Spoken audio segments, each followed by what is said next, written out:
कोई भी साधना है, कोई भी क्रिया, कोई कर्म है, कोई भी कार्य है, हम जिस कार्य को करने चलते हैं हम उसको उसी समय कर पाते हैं जिस समय हम पूर्ण रूप से संतुष्ट हो जाएं कि जो कार्य मैं कर रहा हूं इसका ये फल होगा। जैसे कोई बच्चा ट्रेनिंग करता है किसी भी, जैसे जेबीटी टीचर की या बीएड की या जेई की या किसी डिग्री करता है, इंजीनियरिंग करता है, तो उससे परिचित होता है।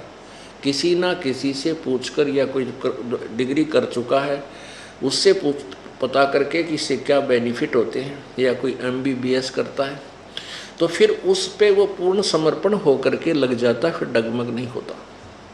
इसी प्रकार हम जिस साधना को करना चाहते हैं उसके विषय में पहले क्लियर होना चाहिए, प्रत्येक कंसेप्ट हमारा क्लियर होना चाहिए। परमात्मा कैसा है, उसका वास्तविक नाम क्या है, उसके पाने की वास्तविक विधि क्या है, वो कहाँ है, कैसे वो कहाँ रहता है, उसका क्या स्वरूप है, और उसके पाने की विधि जो हम कर रहे हैं ये कहीं प्रमाणित भी है कि नहीं, इस विधि से किसी ने परमात्मा मिला भी है कि नहीं।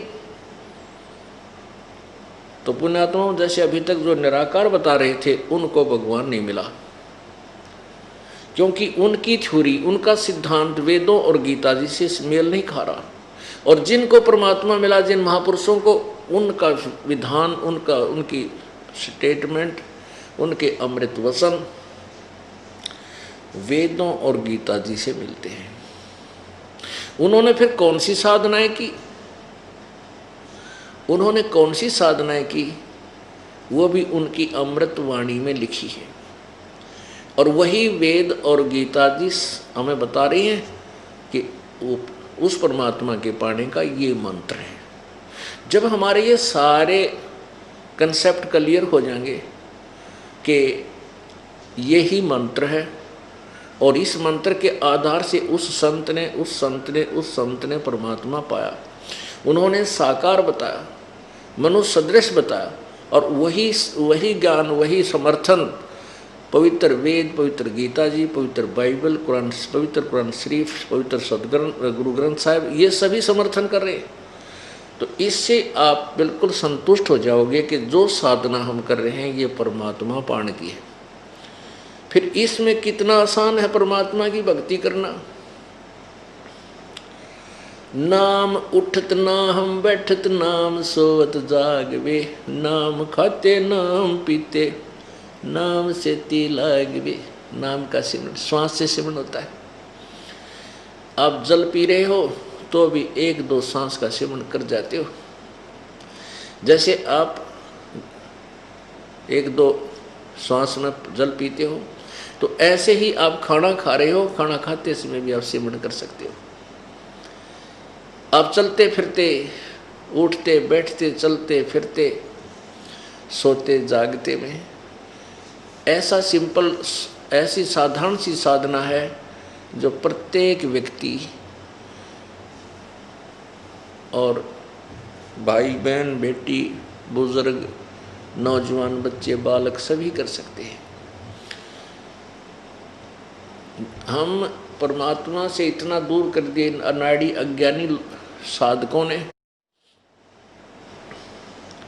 हम ये सोचा करते थे परमात्मा इनको मिलता होगा जो खड़े होकर तप करते, जिनके पैर सूज गए, इतने मोटे मोटे, और 3 साल से खड़ा ही तप रहा है, और कोई बैठकर तप करता है। तो हम ये सोचा, या घर त्याग कर चले गए जंगल में, लाल कपड़े पहन लिए, हम सोचा करते भगवान ऐसे मिलता होगा। फिर ऐसे भगवान मिलता है तो हमारा नंबर कति नहीं आवे। हम तो ये इतना कठिन काम होवे को नहीं हो सकता। फिर भी परमात्मा की चाह हृदय से नहीं जा रही थी। अपना जैसा भी बने था, जैसा भी ज्ञान अज्ञान था, उसके आधार से हम साधना किया करते थे। तब जब परमात्मा का तत्व ज्ञान प्राप्त हुआ, फिर भक्ति हमने वो उसी तरह प्रारंभ कर दी। उसके फिर परिणाम निकले, बहुत ही अच्छे परिणाम निकले। परमात्मा क्या बताते हैं, हम क्या सोचा करते थे, जैसे कोई ऐसे बैठ कर साधना कर रहा है, आंखें बंद कर कर समाधि लगा रहा है, भाई ये तो भगवान तो मिल गया होगा। बंदी छोड़ कहते हैं झूठा ज्ञान ध्यान का लावे, ये बात बेदा चतुराई। इनका ज्ञान है झूठा, इनके पास कोई कह का भी ज्ञान नहीं है। ध्यान कित लगा रहे हैं, समाधि लगा किसके ऊपर रहे, कहाँ टारगेट बना रखा है इन्होंने।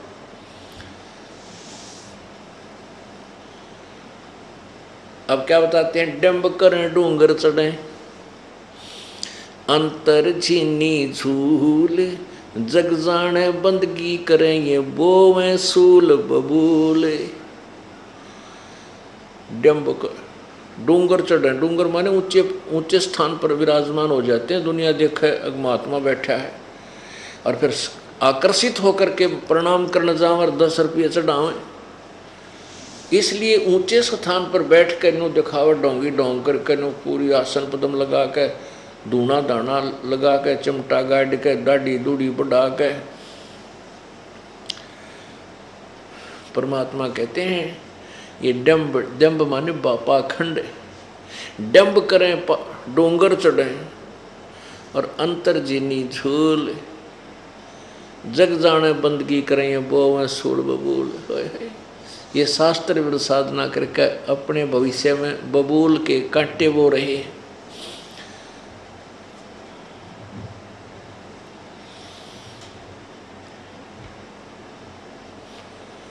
जो घर त्याग जाते हैं उसके विषय में परमात्मा कहते हैं केवल घर त्याग देने मात्र से परमात्मा प्राप्ति नहीं हो सकती।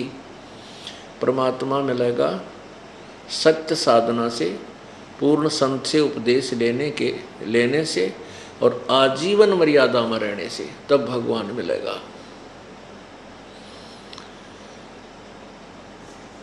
एक भक्त बता रहा था, जैसे ये दास जब इस तत्व ज्ञान से परिचित हुआ, उपदेश देने का आदेश मुझे नहीं मिला था, तब तक अपने सर्विस करते समय अपना कोई मित्र साथी वहाँ बैठता जिसने भगवान की कथा सब आवे थी, उसके सामने चर्चा करने लग जाते थे।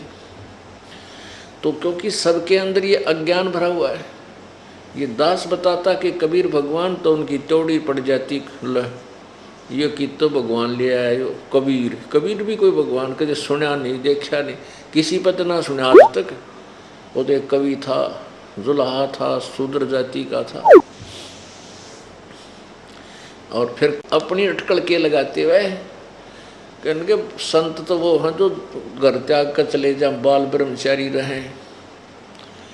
तो ऐसे वो 2-4 बैठे होते तो अपनी अपनी अटकल लगाते। एक कहने लगा, एक बार मैं ऋषिकेश हरिद्वार साइड में गया था, आगे पहाड़ों पर चला गया और आगे वन में चला गया।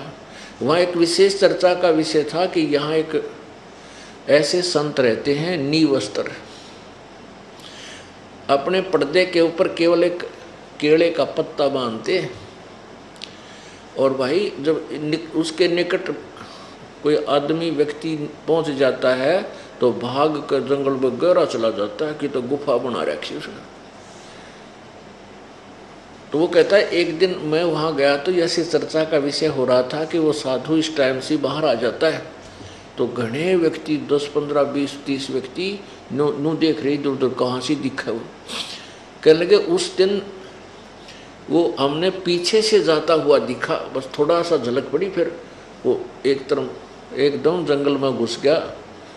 ओहो, जब दर्शन हो जाते तो बेड़ा पार हो जाता। अब परमात्मा कहते हैं कि उनके दर्शन तक बेड़ा गर्क हो जाता। अब क्या बताते हैं कि केले की कोपीन है और फूल पान फल खाही, नरक का मुख नहीं देखते जो बस्ती निकट ना जाही। वो जंगल के रोज हैं जो मनुष्यों विद के जाही, निस्तिन फिरे उजाड़ में नो भगवान पावे नहीं। परमात्मा उनके विषय बताते हैं कि जिनको तुम ऐसे परम संत मानते हो, केले के पत्ते का तो लंगोट यानी एक जांगिया बना रखा, अंडरवियर, और वस्त्र है नहीं, और फूल पान माने पत्ते, फूल पत्ते और फल खा करके वो निर्वाह करते हैं, और बस्ती कहते हैं निकट भी ना जाते, उनकी ये महिमा गाई जाती है। कहते हैं फूल केले की कोपीन है जिनका वो फूल पान फल खाही, और नर का मुख नहीं देखते, जो आदमी देख कर भाग जाते हैं, और बस्ती निकट ना जाही, वह जंगल के रोज हैं। रोज एक नील गाय को कहते हैं, जो जंगल में पशु भागते रहते हैं और देख कर आदमी निकट आ जाए तो भाग लेते हैं, खखाट आ जाते हैं डर के मारे। तो कहते हैं वो जंगल के रोज हैं वो संत, जो आदमियां तो बिदक के बाजे, जो आदमियों से डरे और निस्तिन फिरे उजाड़ में नो परमात्मा पावे नहीं। वो दिन रात उस उजाड़ में धक्के खावा जंगल में, उस निर्जन वन में, न्यो भगवान नहीं मिले। वो कैसे मिलेगा उसके विषय में परमात्मा इस पूरे सत्संग में ही परमात्मा के बताए हुए ज्ञान को ये दास बताता रहेगा। अब परमेश्वर कबीर है और वो अपनी महिमा की वाणी आप ही सुनाता है। अब देखिएगा ऋग्वेद मंडल नंबर 9 सूक्त 96 यानी 96, मंत्र 16, 17, 18 और 19। पहले तो आपको दिखाते हैं उन जो ये कहने वाले कि भगवान निराकार है, वो एक देशीय नहीं है, व्यापक है, सर्वव्यापक है, उन्हीं के और वेदों को वो सत्य मानते हैं। और वेद कहते हैं वो तो तीसरे धाम में विराजमान है, वहाँ रहता है और वहाँ बैठकर पूरे विश्व को कंट्रोल करता है। और वही अन्य रूप धारण करके सबका धारण पोषण करने के लिए भी इस तीनों लोकों में प्रकट होता है, प्रवेश करता है। और जिसमें वो परमात्मा आता है ऊंचे स्वर में अपनी महिमा की वाणी आप ही बोलता है। वो लोकोक्तियों के माध्यम से, कविताओं के माध्यम से, श्लोकों के माध्यम से, दोहों के माध्यम से अपनी महिमा का उच्चारण करता है। इसलिए वो प्रसिद्ध कवि की उपाधि प्राप्त कर लेता है उसे, लेकिन वो संत रूप में, ऋषि रूप में प्रकट वो पूर्ण परमात्मा ही होता है, वो कबीर देव होता है। पहले आप देखें इन ऋषि महर्षियों और उनके अनुयायियों के द्वारा किया गया हिंदी अनुवाद ऋग्वेद मंडल नंबर 9 सूक्त नंबर 96 के मंत्र 16 से 20 का। फिर ये दास आपको दिखाएगा इसका वास्तविक अनुवाद ये बनता है। ये देखिएगा ऋग्वेद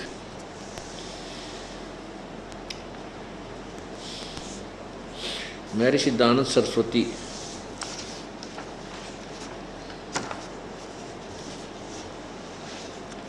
ये है, प्रकाशक है सार्वदेशिक आर्य प्रतिनिधि सभा, महर्षि दानंद भवन, रामलीला मैदान, नई दिल्ली। और मुद्रक हैं ये है महर्षि दानंद कृत, महर्षि दानंद सरस्वती कृत। वैसे तो इन्होंने इस महर्षि दानंद की इतनी महिमा बना रखी थी कि इसके नाम से ये वेद में क्या करते कि अच्छा महर्षि दानंद द्वारा अनुवाद कर रखा, लेकिन ये इतने झूठे हैं ये लोग। यहाँ महर्षि दानंद कृत लिखा है, 9वां और 10वां, 9वां और 10वां जो मंडल है ये महर्षि दानंद के द्वारा अनुवादित नहीं है, ये और संत के द्वारा है। ये देखो इसका आपको दिखाता हूँ, ऋग्वेद भाष्यम।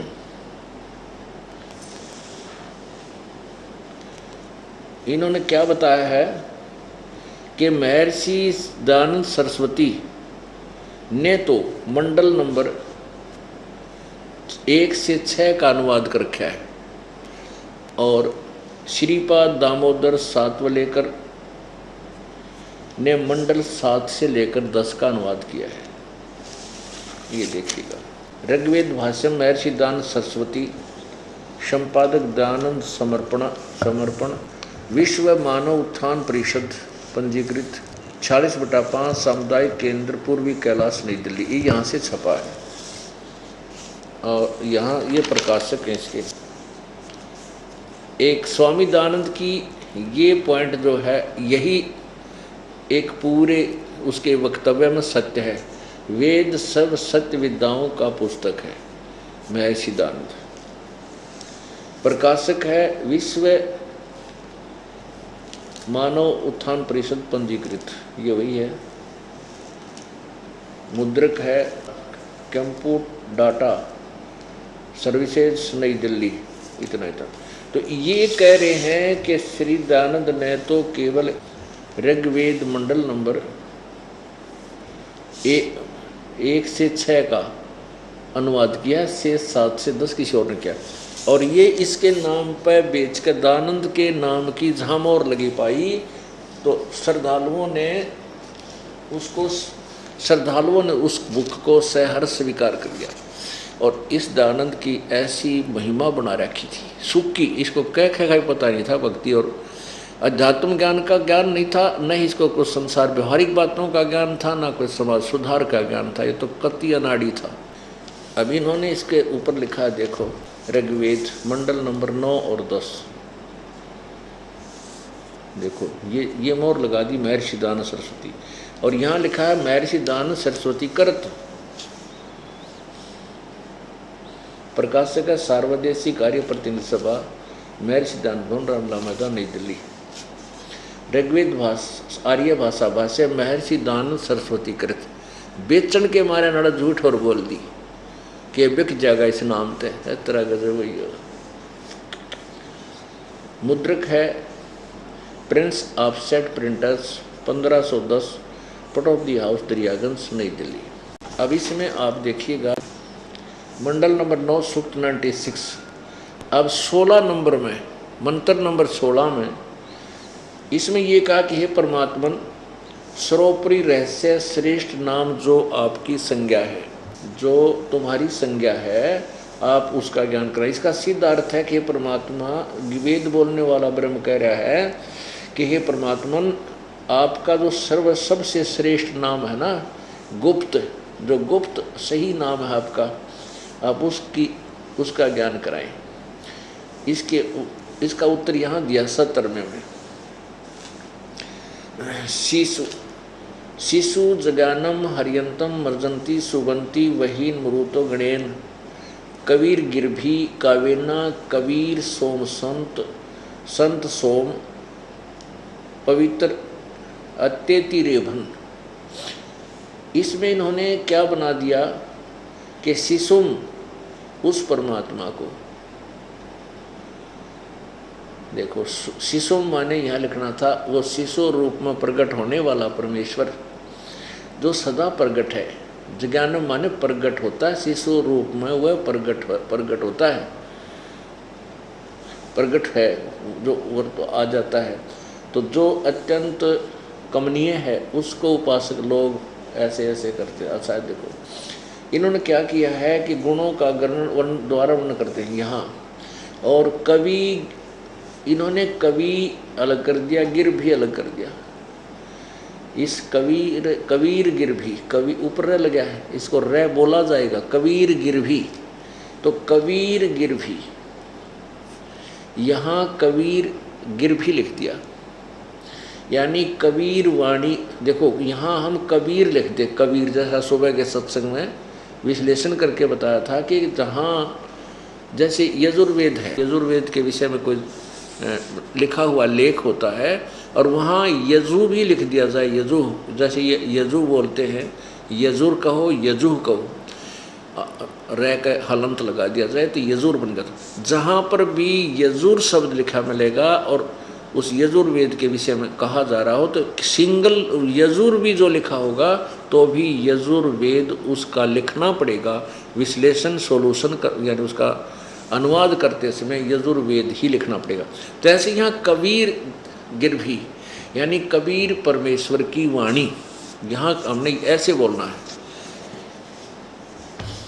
ये देखो ये 17वें में कबीर गिरभी, कवि, यहाँ इसको हम कबीर बोल जाएं, इनको दोनों को एक ही ब्रैकेट में ले लें कोष्ठ में, तो कबीर गिरभी अर्णों का न लिख लें, कबीर गिरभी बस। तो यहाँ लिखते हैं कबीर गिरभी माने वाणी द्वारा, कबीर माने हम कबीर रख दें, कबीर वाणी द्वारा, कावेन कविताओं से, कविताओं के माध्यम से उस स्तुति करते हैं। सोम अमर पुरुष, सोम स्वरूप, पवित्रम परमात्मा कारणवस्था में, रेभन माने गरजता हुआ, अतिक्रमण करता है। अब इनके अनुवाद का कितना सर पैर भी कोई ना। अब देखो इस दास के द्वारा किया हुआ अनुवाद, इसके पढ़ने से आनंद आते हैं। एक भक्त जब इस ज्ञान से परिचित हुआ और इस महर्षि के द्वारा किए गए अनुवाद के अड़ंगे से परिचित हुआ, तो वो कहने लगा कि महाराज जी, अगर ये अनुवाद जो आप बता रहे हो जिस तरीके से, ऐसा अनुवाद वेदों का होता तो ये घर घर में पाते, हर एक घर में रखे होते। इनके एक अड़ंगे ज्ञान में पढ़ते पढ़ते सर में दर्द हो जाता है, कहीं सी सर नहीं कि तब पैर नहीं के, तो ये बताना चाह है पता नहीं के का की अड़ंगा करके दर दिया। जबकि ये इतने पवित्र ग्रंथ हैं तो इसके अंदर बहुत ही निर्मल बात और बहुत ही गहरी गूढ़ रहस्य इसके अंदर भरा पड़ा है। उसको तत्वदर्शी संत ही बताएगा। परमात्मा कहते हैं स्वयं अपनी महिमा आप ही बताते हैं। सतगुरु बिन काहू न पाया ज्ञाना, जो थो था भुस छड़े मूड किसाना। कि सतगुरु यानी तत्वदर्शी संत के बिना किसी को भी ज्ञान प्राप्त नहीं हुआ। जैसे मूड किसान और थोथे भूस को कूट रहा हो, क्योंकि बुद्धिमान किसान तो थोथे भूस ने कूटे को नहीं, छिड़े नहीं। मूड केवल जो शराब के नशे में होगा या कति उल्लू टाइप इंसान होगा, वो मुड़े पर जोड़े पर लठ मारा करे, सरसों का हो या पराल पड़ी हो, दाना की धान निकालने के बाद जो उसका जो पराल बच जाती है, वो घास बच जाता है, तो उसने कोई कुटे तो उसमें क्या निकलेगा। ऐसे ही परम संत के बिना, तत्व ज्ञान के आधार के बिना जो साधना करते हैं वो थोथा भुस पर लठ मार रहे हैं, उसको कूट रहे हैं, उससे कुछ लाभ नहीं होना, हानि होनी है। तो फिर क्या बताते, गुरु बिन वेद पढ़े जो प्राणी, समझे न सार रहे अज्ञानी। अब इन्होंने वेदों को पढ़ा, आप पर निष्कर्ष निकाल लिया, अपने अपने हिसाब से अनुवाद कर डाले। गुरु के बिना इन वेदों को पढ़ेगा वो अज्ञानी ही रह जाएगा, इस वेदों का सार नहीं समझ सकता। गुरु बिन वेद पढ़े जो प्राणी, समझे न सार रहे अज्ञानी ही। ओह, अब ये सारे अज्ञानी थे, ये महर्षि दानंद और ये बड़े बड़े ऋषि वशिष्ठ, विश्वामित्र, वशिष्ठ जी, और यहाँ तक ब्रह्मा विष्णु महेश तक अज्ञानी थे, तत्व ज्ञान से अपरिचित। अब यह बात फिर खटकेगी, जो दास अब प्रवचन कर रहा है, हर कोई नया भगत आ रहा होगा। और क्योंकि हम ब्रह्मा विष्णु महेश को तो सर्वेश्वर, सर्वज्ञ, सर्वशक्तिमान और पता नहीं क्या क्या मान रहे थे, तो उनकी महिमा हमने सुनी कहाँ से, जानी कहाँ से, हमारे को बताई गई किसके आधार पर। तो बताने वाले वक्ता कहते थे कि हम पुराणों के आधार पर भगवान विष्णु, शिव और ब्रह्मा जी की तथा देवी जी की हम आपको सत्य कथा सुना रहे हैं, जबकि वो सारी असत सुनाया करते थे। अब देखिएगा श्रीमद् देवी भागवत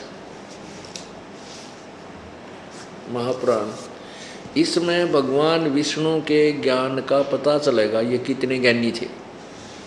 अब ये पॉइंट जो है ना, और कितने वो पहले के महर्षि विद्वान थे जो सतयुगों में वेद पढ़ा करते। ये देखिएगा श्रीमद् देवी भागवत गीता प्रेस गोरखपुर से प्रकाशित है। श्रीमद् देवी भागवत, मोटा टाइप, केवल हिंदी, संपादक हनुमान प्रसाद पोदार, चिमनलाल गोस्वामी। और ये कहाँ से प्रकाशित है? गीता प्रेस गोरखपुर से। प्रकाशक एवं मुद्रक हैं गीता प्रेस गोरखपुर, गोविंद भवन कार्यालय, कोलकाता का संस्थान। इसके प्रथम स्कंद में प्रश्न नंबर 28 से हम आपको सुनाएंगे श्री विष्णु जी के विचार, वो कितने विद्वान थे। पहला स्कंद प्रश्न नंबर 28।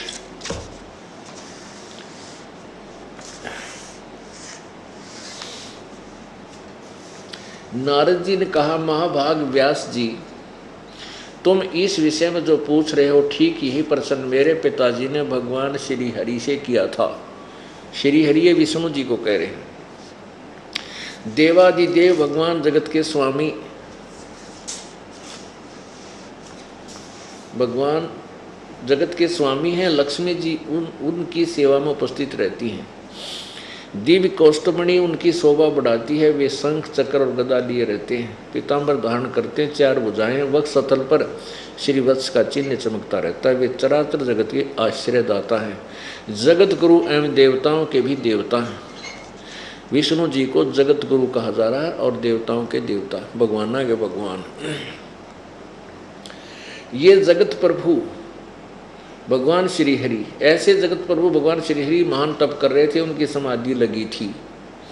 यह देखकर मेरे पिता ब्रह्मा जी को बड़ा आश्चर्य हुआ।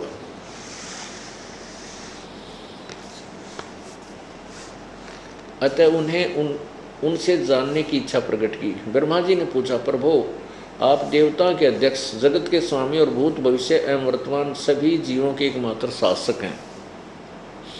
भगवान फिर आप क्यों तपस्या कर रहे हैं और किस देवता की आराधना में ध्यान मगन है? किस देवता, किस भगवान की भक्ति करते हो, किसके ध्यान में लगे हो? मुझे असीम आश्चर्य तो ये हो रहा है कि आप देवेश्वर एवं सारे संसार के शासक होते हुए भी समाधि लगाए बैठे हैं।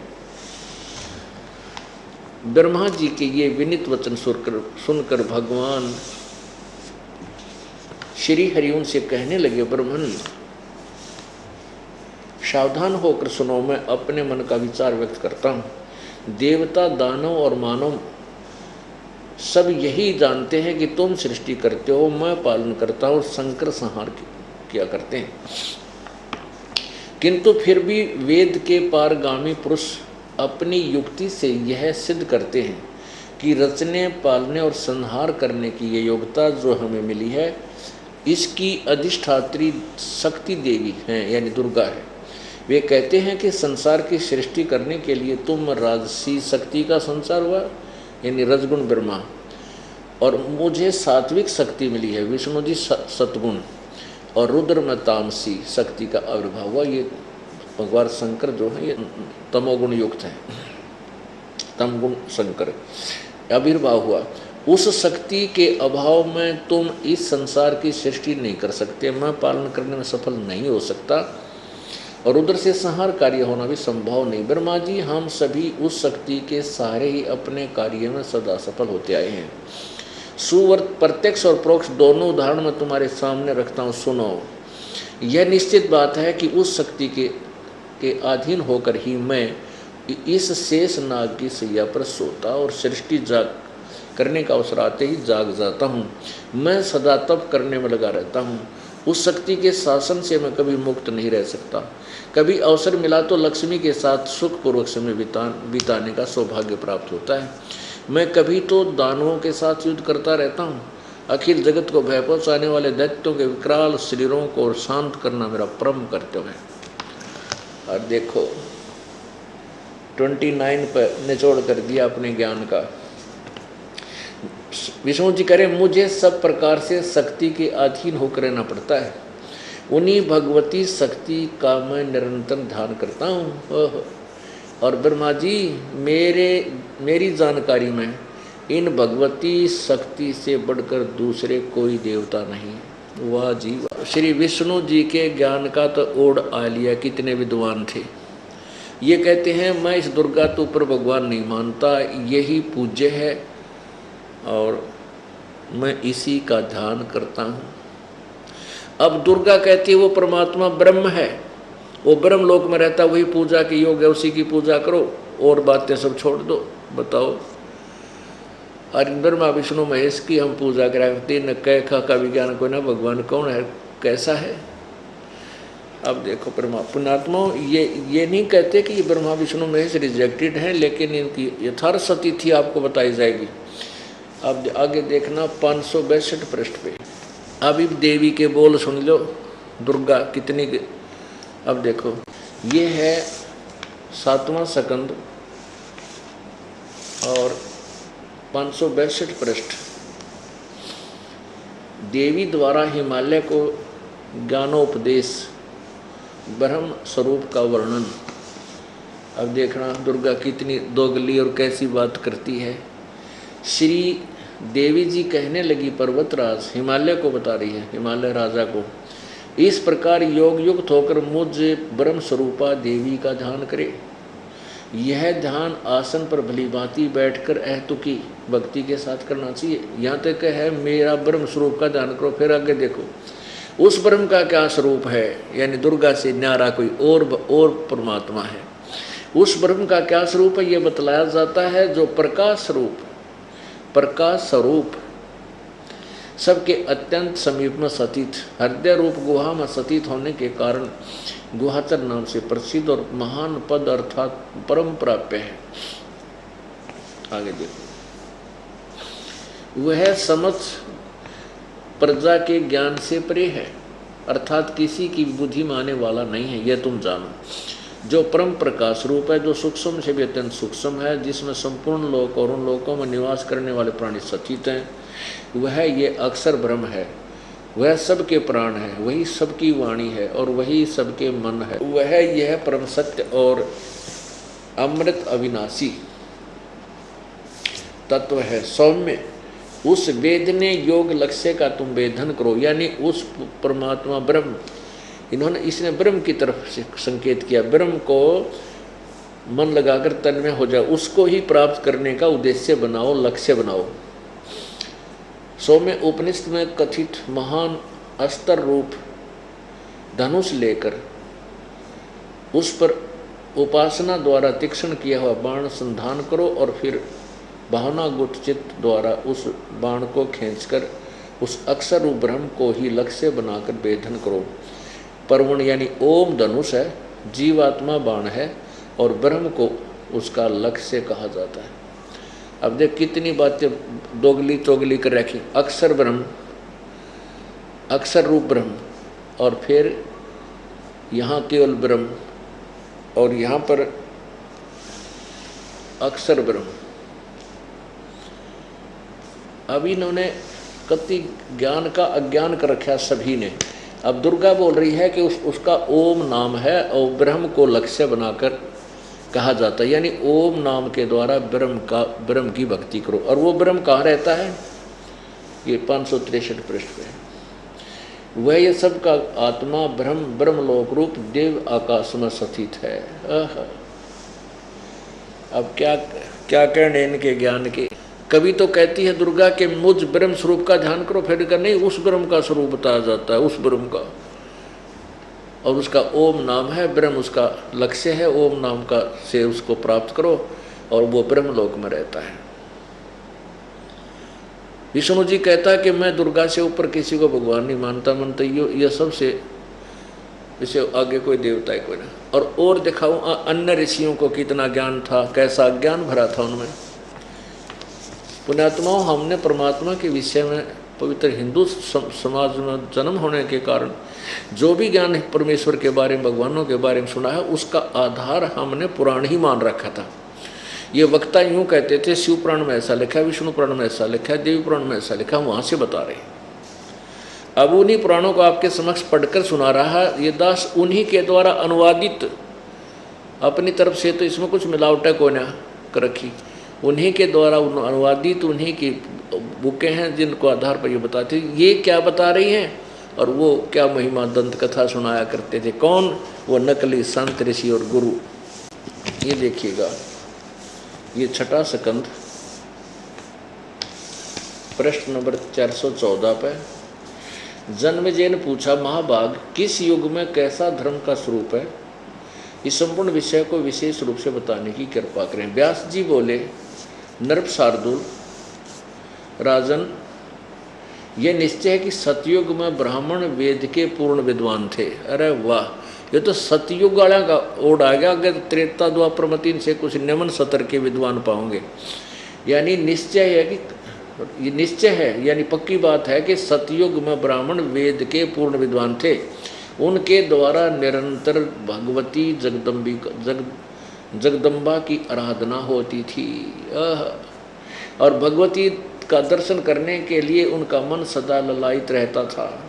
गायत्री के ध्यान, प्राणायाम और जप में वे अपना सारा समय व्यतीत करते थे। माया बीज का जाप करना उनका प्रधान कार्य था।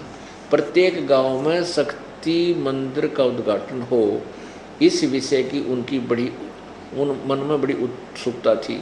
प्राय सब लोग सत्य, दया और सोच से युक्त होकर अपना कार्य संपन्न करते थे। तत्व ज्ञान के पारगामी उन ब्राह्मणों द्वारा जो भी कर्म होता था उसमें सत्य, सोच और दया ये तीनों गुण निहित रहते थे। बोलो, आलिया ना ओढ़ सारे का कितने अज्ञानी थे। कोरे अज्ञानी, ये महर्षि सतयुग के विद्वानों के बारे में कहें कि वो वेद के पारगामी देव ब्राह्मण और देवी की भक्ति कर। देवी कह रही है कि वो तो और परमात्मा, उसकी भक्ति करो ब्रह्म की। जग सारा रोगिया रे, जिन सतगुरु वैद न जाण्या, जग सारा रोगिया रे। पुण्यात्माओं, ये तत्व ज्ञान ऐसा है। और ज्ञान सब ज्ञानड़ी, कबीर ज्ञान सो ज्ञान, जैसे गोला तोब का अब करता चले मैदान। ऐसा तोब का गोला है परमात्मा का तत्व ज्ञान। ये सब के केले ढा देगा जितने नकली बनाए बैठे थे। ये अज्ञान को कति नाश कर देगा। वेद का ज्ञान भी तत्व ज्ञान के सामने फीका पड़ जाएगा। वेद ज्ञान झूठा नहीं है, वेद ज्ञान सही है। धर्मदास जी ने कबीर परमेश्वर से पूछा था, प्रभु आपने जो ज्ञान बताया, क्योंकि उस समय धर्मदास जी वेदों और गीता से परिचित नहीं था, पढ़ता था गीता को, लेकिन जैसे अभी तक ये 5500 वर्ष हो गए लगभग इस गीता जी को पढ़ते ने, इसका अनुवाद करके भी बहुत समय हो गया पढ़ते हुए। हमें ये नहीं मालूम था इसमें ये कहना क्या चाह, ये संदेश क्या दे रहा है सदशास्त्र। अब आपके समक्ष इसका न्यारा न्यारा विश्लेषण कर दिया, गीता जी हमें क्या बताना चाहती है। तो उस समय धर्मदास जी को परमात्मा ने अपना ज्ञान दिया और धर्मदास जी को उसके गुरुओं ने बता रखा था, पूर्व के गुरु ने जैसा अज्ञान अपने को पता था और वेदों और गीता का, वेदों और पुराणों का आधार बना करके ज्ञान दे रखा था पवित्र हिंदू समाज में।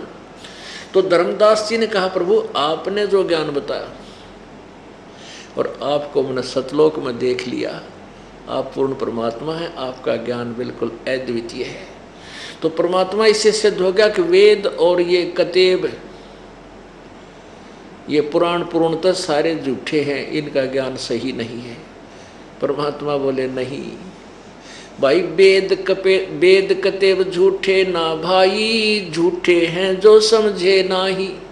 ये वेद और पुराण और ये कतेब कहते हैं ये झूठे नहीं हैं, इन झूठे वो हैं जो इनको समझ नहीं पाए। ये हमें क्या सत संदेश दे रही। अभी तक हम ब्रह्मा विष्णु महेश जी को अजर अमर समझा करते थे, सर्वेश्वर, इनके कोई माता पिता नहीं है। और ये खुद कहते हैं हमारा तो जन्म मृत्यु होता, हम अविनाशी नहीं है। अब देखिएगा यही देवी भागवत, श्रीमद देवी भागवत या कति निर्णय करेगी, सच्चाई ज्ञान का आपके सत्य ज्ञान आपके समक्ष होगा। देखिए श्रीमद भगवत, श्रीमद देवी भागवत, ये वही बुक है जो अभी आपको दिखा रहा था दोस्त। इसके तीसरे स्कंद में और 123 पृष्ठ पर आप देखिए, ये देखिएगा तीसरा स्कंद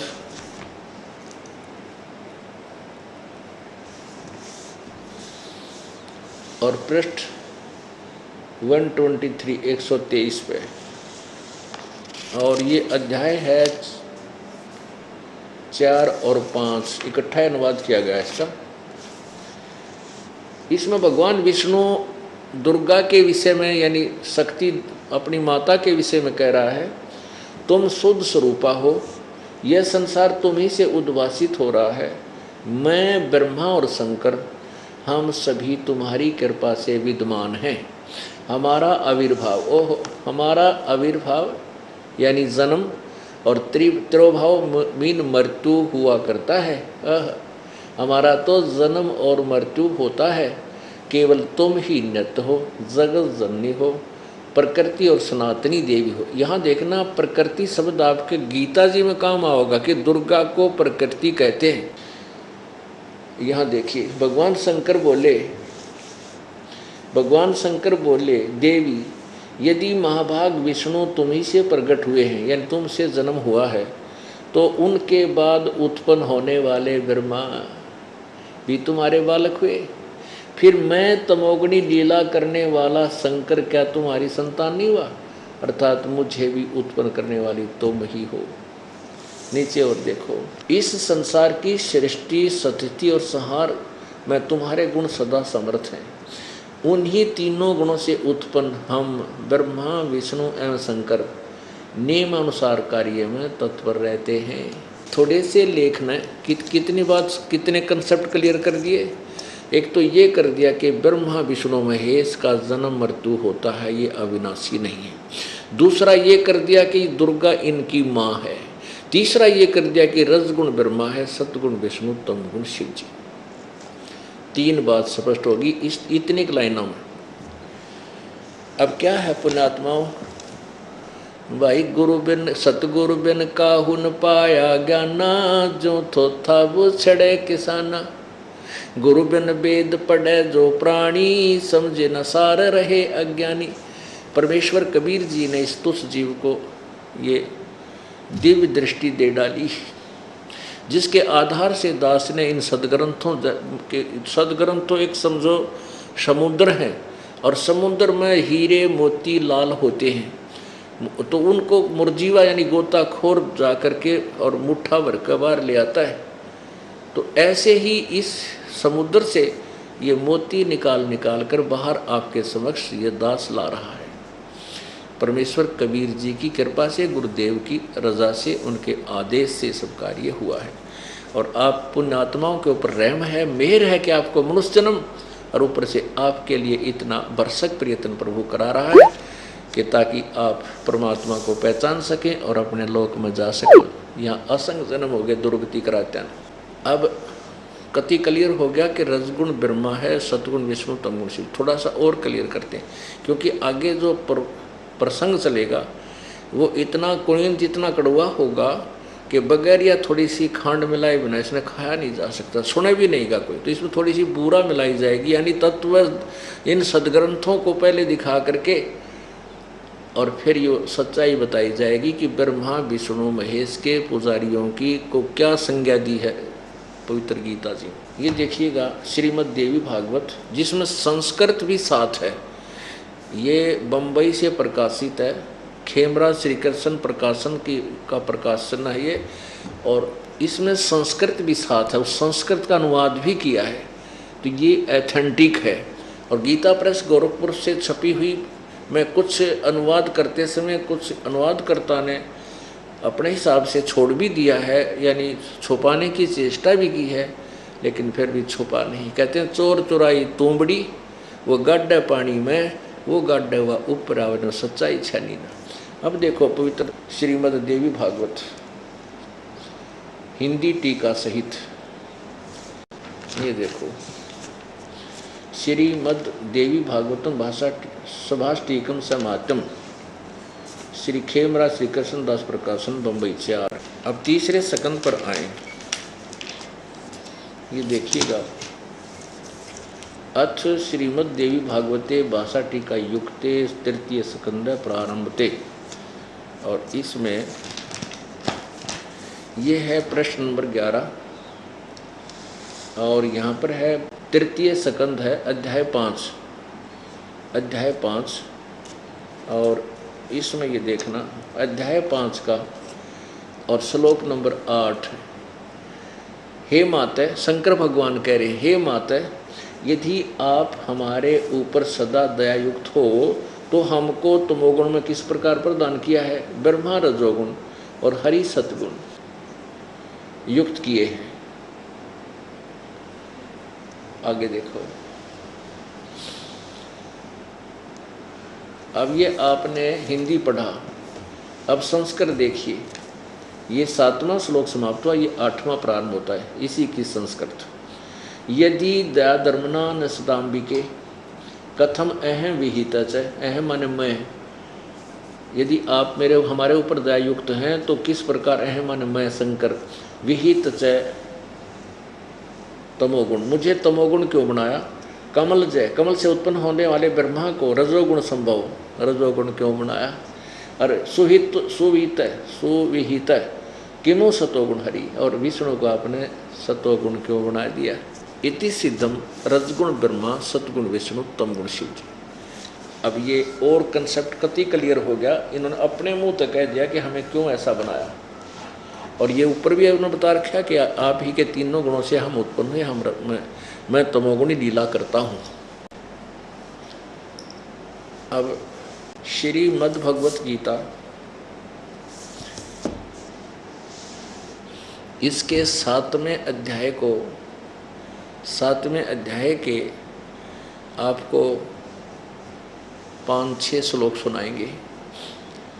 इससे पता चलेगा कि हम जो पूजा किया करते थे वो कितनी अच्छी थी या ठीक थी या गलत थी, जिससे हम अपना जीवन व्यर्थ कर रहे थे। ये देखिएगा,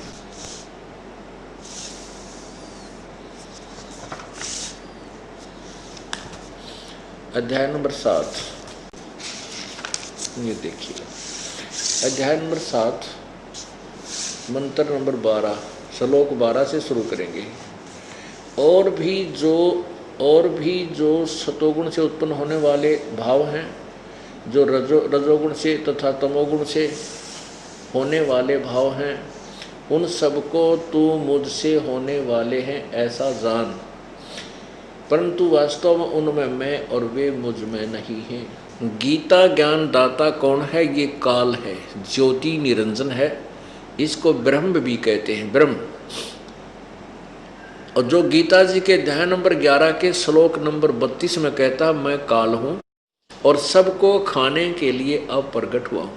भगवान श्री कृष्ण जी ने ना तो पहले कदे कहा मैं काल हूँ, काल जब भगवान श्री कृष्ण के शरीर से निकल गया महाभारत वाला जो नाश करा के, ना उसके बाद श्री कृष्ण ने कभी कहा मैं काल हूँ और मैं ईब खाने के लिए आया हूँ, प्रकट हुआ हूँ, प्रवृत्त हुआ हूँ। क्योंकि श्री कृष्ण जी तो पहले ही विद्वान थे श्री अर्जुन जी के साथ। तो इसी सिद्ध है कि श्री कृष्ण जी के अंदर काल बोला था, वो भी प्रमाणित करेंगे। अभी 5 दिन इसलिए ये समागम रखा जाता है प्रभु के प्रकट आगमन दिवस पर, कि एक तो इसमें छुट्टी हो जाती, छोटे छोटे बच्चों की भी, सब माता पिता फ्री हो जाते हैं। और ये बालक जो है ना, ये ज़्यादा दृढ़ होते हैं। हम छोटे छोटे थे, जो कोई भगवान की कथा सुनाता था वो आज तक याद है, चाहे वो किसी प्रकार की थी। तो ऐसे ही ये बच्चे जो रंगे जा रहे हैं रंग में, छोटे छोटे बच्चों के जो ज्ञान हमारे बच्चे सुनकर जो औरों को बताते हैं, हैरान रह जाता है ये दास के इतने पाक गए मेरे बच्चे।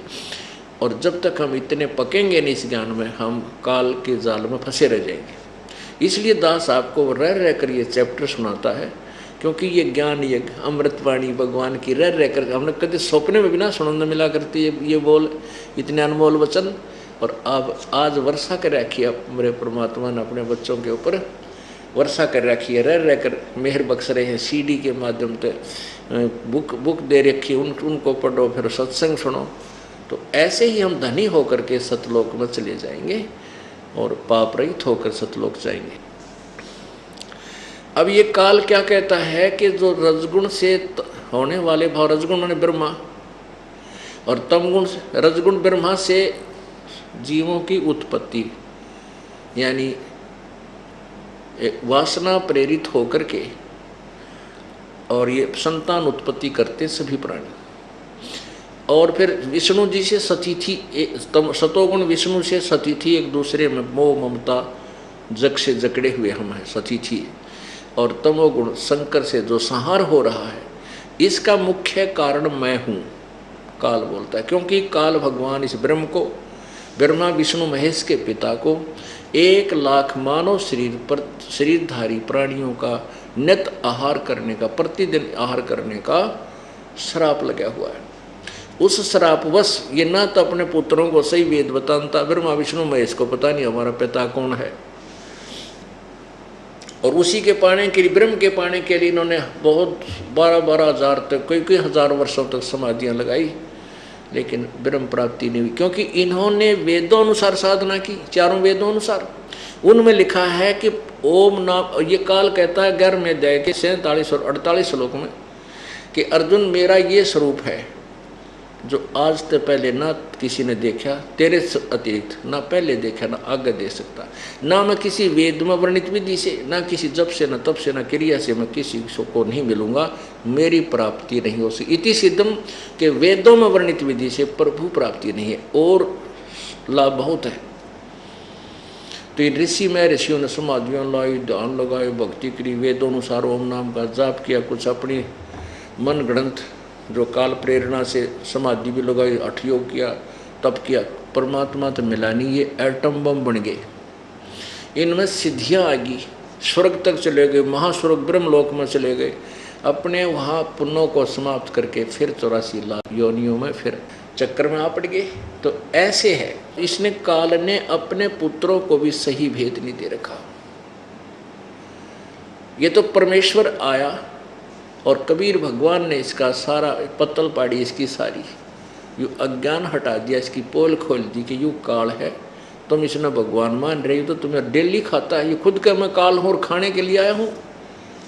पहले यह और झलक देख लो, 11वें अध्याय का 32वां श्लोक। ये देखो अध्याय नंबर 11 श्लोक 32 में लिखा है, लोकों का नाश करने वाला बड़ा हुआ महाकाल नहीं काल हूँ, प्रवृद्ध है काल अस्मि, काल हूँ, इस समय इन लोगों को नष्ट करने के लिए प्रवृत्त हुआ हूँ। जो प्रतिपक्ष की सेनाओं में सतित योद्धा लोग हैं, वो तू ना मारेगा तो भी नहीं रहेंगे, ये सब तेरे बिना भी नहीं रहेंगे, अर्थात तू युद्ध ना करेगा तो भी मारे जाएंगे, इन खाऊंगा। अब ये खुद कहता है कि मैं काल हूँ, तो ये काल बोल गया गीता जी को, ये काल है ज्योति निरंजन अर्थात ब्रह्म। गीता जी अध्याय नंबर 15 के श्लोक 16 में 2 भगवान लिखे, क्षर पुरुष और अक्षर पुरुष। क्षर पुरुष तो ये ब्रह्म है और अक्षर पुरुष ये पर ब्रह्म है।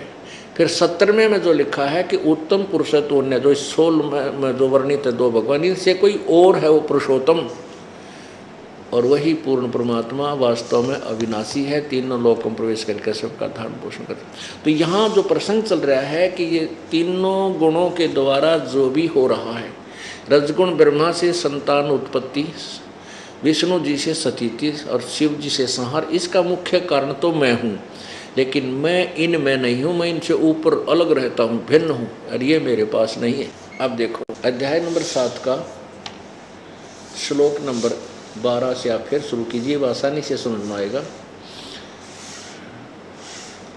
और भी जो सद्गुण से उत्पन्न होने वाले भाव हैं और जो रजगुण तथा तमोगुण से होने वाले भाव हैं, उन सबको मुझसे ही होने वाले हैं ऐसा जान, परंतु वास्तव में उनमें मैं और वे मुझ में नहीं हैं। अब 13वां में क्या कहा है, गुणों के कार्य रूप सात्विक राजस और तामस, इन तीनों प्रकार के भावों से सारा संसार प्राणी समुदाय मोहित हो रहा है। इन तीनों गुणों से परे मुझ अविनाशी को नहीं जानता। आगे देखो 14 में, क्योंकि यह अलौकिक अर्थात अति अद्भुत त्रिगुणमयी मेरी माया, रजगुण ब्रह्मा, सद्गुण विष्णु, तमगुण शिव जी द्वारा फैला गया ये जाल अर्थात मेरी त्रिगुणमयी माया बड़ी दुस्तर है, खतरनाक है। और जो पुरुष केवल मुझको निरंतर भजते हैं वे माया का उल्लंघन कर जाते हैं, अर्थात संसार से तर जाते हैं। इसका क्या अर्थ है, देखो अब तीनों गुणों से ऊपर कहता मुझ अविनाशी को नहीं जानते, इसे सिद्ध है कि जैसा यू भगवान है ऐसे ही तीनों और भी है जिन पर और आश्रित है। इसे सिद्ध है कि ये ब्रह्मा विष्णु महेश की तरफ संकेत है, और इन ब्रह्मा विष्णु महेश के द्वारा जो लाभ सुविधा मिल रही है और इसी पर फाइनल हो बैठे जो भगतजन, इससे इनसे आगे किसी भगवान के विषय में सुनना भी पसंद नहीं करते, जिनका ज्ञान जिनकी बुद्धि इन्हीं से हरि इनके ज्ञान द्वारा हरी जा चुकी है और आगे किसी की सुनते नहीं। उसके विषय में आगे देखो क्या बताया है। 15वें में कहा है कि माया के द्वारा, ब्रह्मा विष्णु महेश के द्वारा, उन्हीं के द्वारा मिलने वाले लाभ पर जो आश्रित हो चुके हैं, उनसे ऊपर किसी की भगवान की पूजा करने को तैयार नहीं है, उनके विषय में करे माया के द्वारा, इस त्रिगुणमयी माया के द्वारा जिनका ज्ञान हरा जा चुका है, ब्रह्मा विष्णु महेश के द्वारा असुर स्वभाव को धारण किए हुए, जो इन्हीं तक की पूजा करते हैं, असुर स्वभाव को धारण किए हुए मनुष्यों में नीच और दूषित कर्म करने वाले मूर्ख लोग, मूढ़ लोग मुझको नहीं भजते। इससे सिद्ध है कि ये तीनों गुण भी भजने वाले हैं, जपने के हैं, यानी इनकी भी उपासना होती है। तो इसलिए रजगुण ब्रह्मा है, सतगुण विष्णु, तमगुण शिव जी। और ये ब्रह्म कहता है कि जो इन ब्रह्मा विष्णु महेश तक की पूजा पर आश्रित हो चुके हैं, इन्हीं से मिलने वाले लाभ, अक्षणिक लाभ के ऊपर ये दृढ़ हो चुके हैं, जिनका ज्ञान हरा जा चुका, ये आगे सुनना नहीं चाहते किसी के विषय में, उनको क्या कहा, असुर स्वभाव को धारण किए मनुष्यों में नीच दुष्कर्म करने वाले मूर्ख, इकट्ठी 3 उपमा दे रखी इनको। ये दास नहीं कह रहा, ये पवित्र श्रीमद् भगवत गीता अध्याय नंबर 7 का श्लोक 15 बता रहा। मैं तो ये दास तो पढ़कर सुना रहा है, ये आपके समक्ष है।